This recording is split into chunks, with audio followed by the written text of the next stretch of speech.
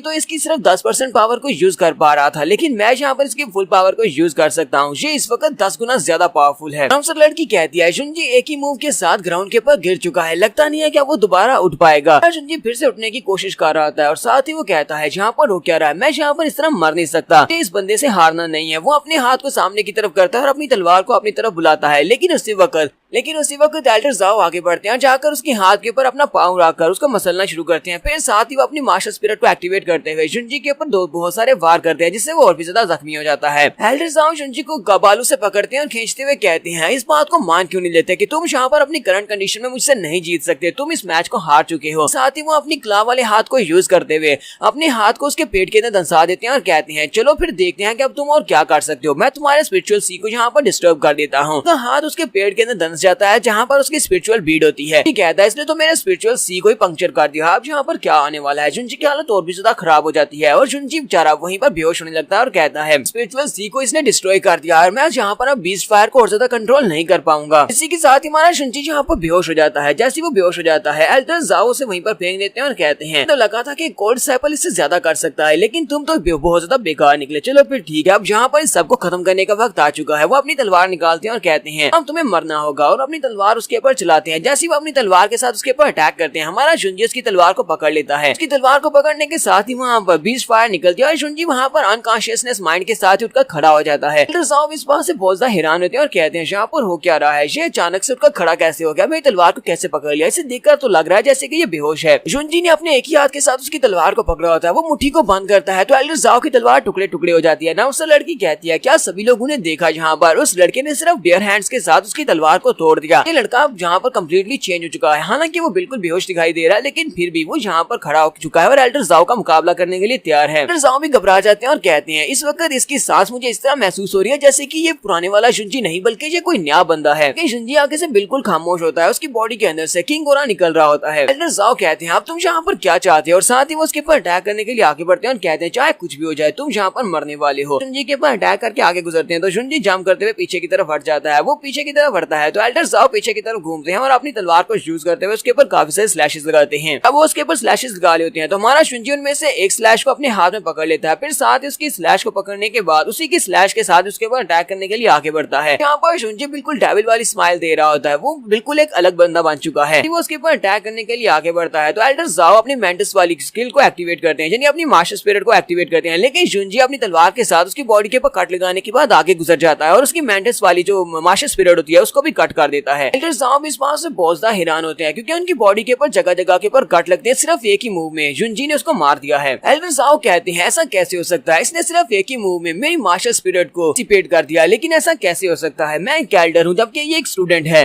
ये लड़का यहाँ पर किसी किस्म की ट्रिक को यूज कर रहा है तो जुंजी फिर से आगे बढ़ता है और अपने हाथ को आगे बढ़ाते हुए उसको गर्दन से पकड़ लेता है जिससे उसकी गर्दन को दबाना स्टार्ट करता है। इसके साथ ही हमारा जुंजी अपनी बीस्ट फायर को रिलीज कर रहा होता है। एल्डर ज़ाओ कहते हैं ये क्या, इसका हाथ इतना ज्यादा हॉट कैसे है कि मेरी गर्दन भी यहाँ पर बहुत ज्यादा गर्म होती जा रही है, ये तो मेरी गर्दन को पिघला देगा। एल्डर ज़ाओ अपने कोल्ड स्केल क्लॉक को उसकी तरफ सामने करते हैं जबकि हमारा जुंजी उसके कोल्ड स्केल क्लॉक को अपने दूसरे हाथ में पकड़ लेता है और उसी के साथ ही वो उसको वहाँ पर पिघलाना शुरू करता है। वो वहाँ पर उसको पिघलाना शुरू करता है तो उसका कोल्ड स्केल क्लॉक वो भी पिघल जाता है। ये देखकर एल्डर ज़ाओ और भी ज्यादा घबरा जाते हैं और कहते हैं ऐसा कैसे हो सकता है, ये तो मेरे कोल्ड स्केल क्लॉक को भी पिघला दिया जबकि ये तो कोल्ड आइस के ड्रैगन से बना है।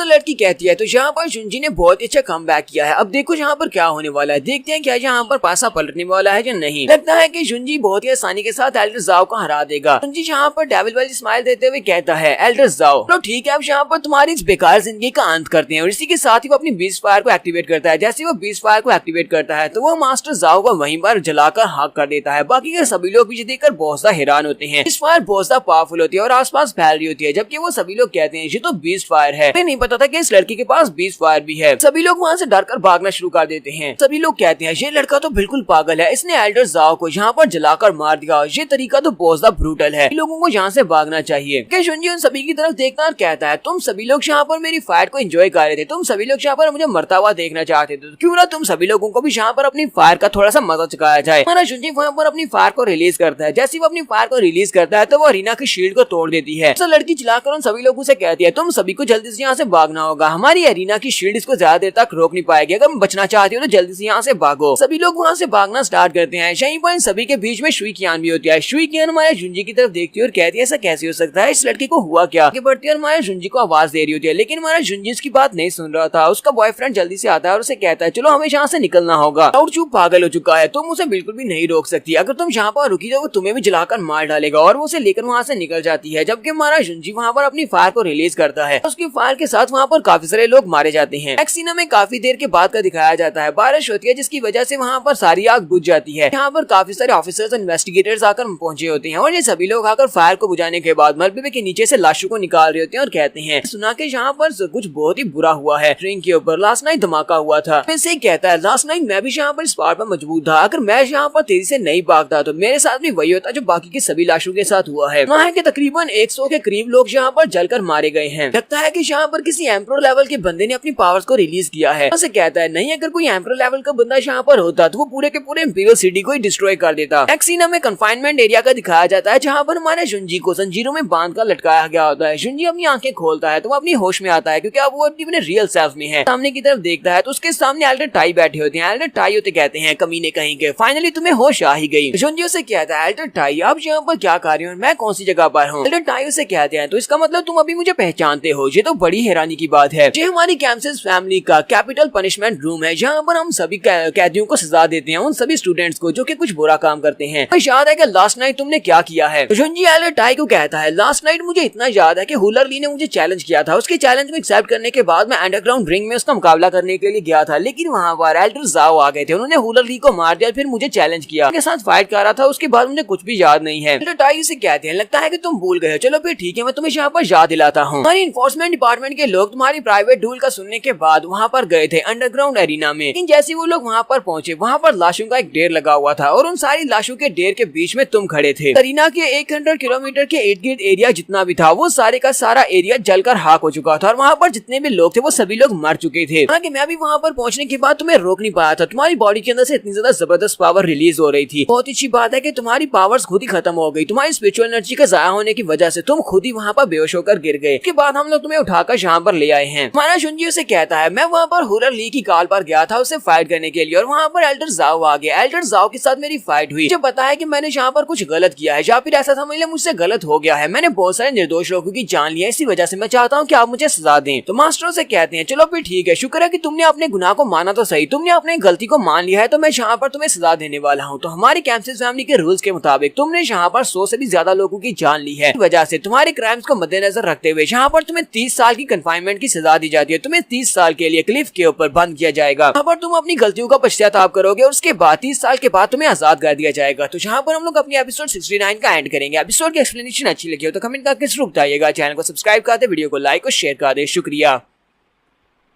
तो लास्ट एपिसोड के एंड पे हमने देखा था कि एल्डर टाई हमारे जुंजी से कहते हैं तुमने अपने क्राइम्स को मान लिया और तुम्हें पता है कि तुमने क्या गलती की है, तो मैं जहाँ पर तुम्हें पूरे 30 साल की सजा सुनाता हूँ। 30 साल के लिए तुम्हें इंटरसेक्शन क्लिफ के ऊपर छोड़ दिया जाएगा। वहाँ पर 30 साल की सजा कंप्लीट करने के बाद तुम्हें दोबारा आजाद किया जाएगा। ये बात सुनने के बाद कहता है पूरे 30 साल मैं 30 साल के लिए सजा नहीं भुगत सकता क्योंकि मुझे भी बहुत सारे काम करने हैं। एल्डर टाई से कहता है एल्डर टाई मैं यहाँ पर अपनी मिस्टेक को मार रहा हूँ, प्लीज यहाँ पर मेरी सजा को कम कर दे, मैं इतने सारे साल के लिए सजा नहीं ले सकता। तो एल्डर अपनी छड़ी को यूज करते हैं और उसको एक इलेक्ट्रिक शॉक देते हैं और उसे कहते हैं तुम्हारी हिम्मत कैसे हुई यहाँ पर आगे से मेरे सामने बात करने की। ऐसे उसे थंडर शॉक देते हैं। हमारा शुंजी वहाँ पर जोर जोर से चिल्लाना शुरू कर देता है। वो उसे कहता है शुक्र करो कि मैंने तुम्हें यहाँ पर सजाए मौत नहीं दी, नहीं तुमने यहाँ पर अंडरग्राउंड एरिना को बर्बाद कर दिया और वहाँ पर तकरीबन 100 से भी ज्यादा लोगों की जान ली है। कि वहाँ पर जितने भी लोग थे वो सारे के सारे बुरे लोग थे क्योंकि वो अंडरग्राउंड एरिना में मैच देखने के लिए गए थे। इसी वजह से उन सभी के मरने से ज्यादा किसी को फर्क नहीं पड़ता, लेकिन तुमने लोगों की जान तो ली है, तुमने रूल्स को तोड़ा है, इसी वजह से मैं तुम्हें 30 साल की सजा सुना रहा हूँ। मुझे लगता है कि 30 साल की सजा तुम्हारे लिए बहुत ज्यादा कम है। ये उसे कहता है एल्डर प्लीज मुझे माफ करना लेकिन मेरे पास इतना टाइम नहीं है। एल्डर टाई उसे कहते हैं तुम्हारे पास टाइम क्यों नहीं है, क्या तुम मुझे बताओगे कि तुम्हारे पास टाइम क्यों नहीं है। शुंजी उसे कहता है एल्डर टाई आपका इस सब से कोई भी ताल्लुक नहीं है, बस टाइम नहीं है, ये मेरा अपना मसला है। एल्डर टाई और भी गुस्सा हो जाते हैं, फिर से उसे एक इलेक्ट्रिक शॉक देते हैं। वहीं पर एक और एल्डर आते हैं और उसे कहते हैं एल्डर टाई अब बस करो। वो एल्डर वहाँ पर आते ही मास्टर टाई से कहते हैं एल्डर टाई क्या तुम्हें याद है कि हमारे मास्टर स्टूडेंट्स को कितनी बुरी तरह से टॉर्चर किया करते थे और उस वक्त हम लोगों ने फैसला किया था कि हम लोग अपने स्टूडेंट्स को कभी भी इस तरह टॉर्चर नहीं करेंगे। तुम यहाँ पर इस लड़के को टॉर्चर कर रहे हो तो इसका मतलब यह है कि तुम अपने मास्टर की तरह बनते जा रहे हो। टाई उसे कहते हैं हाँ तुमने बिल्कुल ठीक कहा, मैं यहाँ पर काफी कंफ्यूज हो गया था, या फिर ऐसा समझ लो मैं काफी ज्यादा गुस्से में था। इस लड़के ने अपनी गलती को मान लिया है तो इसका मतलब यह है कि इसे अभी भी टीच किया जा सकता है, इसे सिखाया जा सकता है। फिर साथ ही वो एल्डर से कहता है तुम्हें पता है ना कि अंडरग्राउंड एरिना में बहुत सारे बुरे काम होते थे, वहाँ पर कुछ ऐसे बिजनेस होते थे जिनको हम लोग हमेशा से बंद करवाना चाहते थे। अब ये क्लाउड चू ने उसको जलाकर हाँक कर दिया है तो इसका मतलब यह है कि वो सारे बुरे काम रुक जाएंगे। तो यहाँ पर इसने एक अच्छा काम किया है। दूसरी बात यह है कि इस लड़के को वहाँ पर बहुत सारा गुस्सा दिलाया गया था, इसी वजह से इसका अपनी पावर पर कंट्रोल नहीं रहा। शुंजी उस एल्डर की तरफ देखकर सोच रहा था मुझे लगता है कि इस एल्डर का नाम सेलेसियो है। मुझे मास्टर जैन जैंग ने इसको यहाँ पर भेजा होगा क्योंकि मास्टर जैन जैंग ने मुझे एक बार बताया था अगर कभी मुश्किल में पड़ो तो वहाँ पर एक एल्डर सेलेसियो होंगे, उनसे मिलना। एल्डर सेलेसियो वहाँ पर एल्डर टाई के साथ निगोशिएट कर रहे होते हैं। वो उसे कहते हैं मुझे लगता है कि इसे 30 साल की सजा सुना बहुत बड़ी गलती होगी, इसे सिर्फ 1 साल की सजा सुना दो। एल्डर टाई उसकी बात सुनने के बाद कहते हैं लेकिन तुम्हें पता है ना कि हमारे लॉ एनफोर्समेंट डिपार्टमेंट में इस तरह का कोई भी रूल नहीं है, इस लड़के ने 100 से भी ज्यादा लोगों की जान ली है, तुम्हें लगता है कि इस लड़के को मैं 1 साल की सजा सुना दूंगा। एल्डर सेलेसियो से कहते हैं हाँ क्यों नहीं, यहाँ पर हम लोग अपने रूल्स को तोड़ भी तो सकते हैं। ये लड़का एक जीनियस लड़का है, हमें 1 साल की सजा सुना देते हैं और उसके बाद देखते हैं हो सकता है ये हमारा सबसे बेस्ट कोड डिसेबल बन जाए। हमारा शुंजी उनको भी बात सुन रहा होता है, वो उनसे कहता है एल्डर सेलेसियो आपका बहुत बहुत शुक्रिया, आप यहाँ पर मेरी सजा को कम करवा रहे हैं लेकिन मेरे पास 1 साल का टाइम भी नहीं है। एल्डर भी उसकी बात सुनने के बाद बहुत ज्यादा गुस्सा हो जाते हैं। एल्डर टाई चलाकर उसे कहते हैं कमीने कहेंगे हम तुम्हारी सजा को 30 साल से कम करके 1 साल कर रहे हैं और ऊपर से तुम कह रहे हो कि तुम्हारे पास 1 साल का टाइम भी नहीं है, तुम्हें तो यहाँ पर पूरे सारी जिंदगी के लिए बंद करना चाहिए। जुनजी से कहता है मैंने सुना है कि आपकी यहाँ पर एक और तरह की कन्फाइनमेंट भी है, यानी कि यहाँ पर एक और तरीका भी है सजा देने का, तो क्यों ना आप लोग वो तरीका मेरे पर आजमाएं। दोनों एल्डर उसकी बात सुनने की बात कहते हैं क्या तुम ड्रैगन पोल मेडिटेशन वाली पनिशमेंट को लेना चाहते हो। स्लेसियो जल्दी से भागते हुए उसके पास जाते हैं और कहते हैं क्लाउड जो कहीं तुम पागल तो नहीं होगे, मैं यहाँ पर तुम्हें एडवाइस दे रहा हूँ कि तुम्हें सिर्फ और सिर्फ 1 साल की सजा ले लेनी चाहिए। 1 साल की सजा के बाद तुम आजाद हो जाओगे, तुम्हारे पास कोई ट्रेजर्स भी हो या फिर तुम बहुत ज्यादा महान भी हो या फिर तुम्हें यहाँ पर एल्डर जैन जैंग ने साइकिल भी चूज कर लिया है, कोल्ड साइकिल चूज कर लिया, फिर भी तुम